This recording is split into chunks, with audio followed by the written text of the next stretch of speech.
হাসপাতালে চিকিৎসাধীন রয়েছেন ইসরায়েলি প্রধানমন্ত্রী বেঞ্জামিন নেতানিয়াহু। স্থানীয় সময় রোববার তার প্রোস্টেট অপসারণের অস্ত্রোপচার হয়েছে। চিকিৎসকেরা জানিয়েছেন তার অস্ত্রোপচার সফল হয়েছে এবং তিনি ভালো আছেন। এমন সময় তার এই অস্ত্রোপচার হলো যখন গাজা উপত্যকায় অভিযানের নামে ধ্বংসযজ্ঞ চালাচ্ছে ইসরায়েলি বাহিনী। 14 মাসের বেশি সময় ধরে গাজায় হামলা চালাচ্ছে দখলদার বাহিনী। সেখানে অভিযানের নামে মসজিদ, হাসপাতাল, আবাসিক ভবন সহ সব ধরনের স্থাপনা গুঁড়িয়ে দেওয়া হয়েছে। গাজার এমন কোনো স্থান বাকি নেই যেখানে ইসরায়েল হামলা চালায়নি।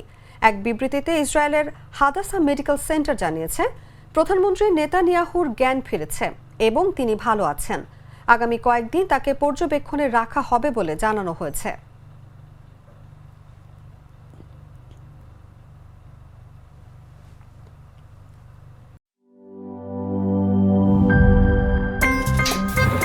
আমার একটা স্মার্ট সিদ্ধান্তে 25% গ্যাসের খরচ কমেছে। ভাবছেন কিভাবে?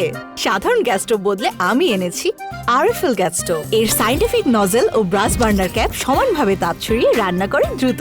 তাই গ্যাসও বাঁচায় 25%, টাকাও বাঁচে 25%। আরএফএল গ্যাস স্টোভ নিরাপদ ও গ্যাস সাশ্রয়ী।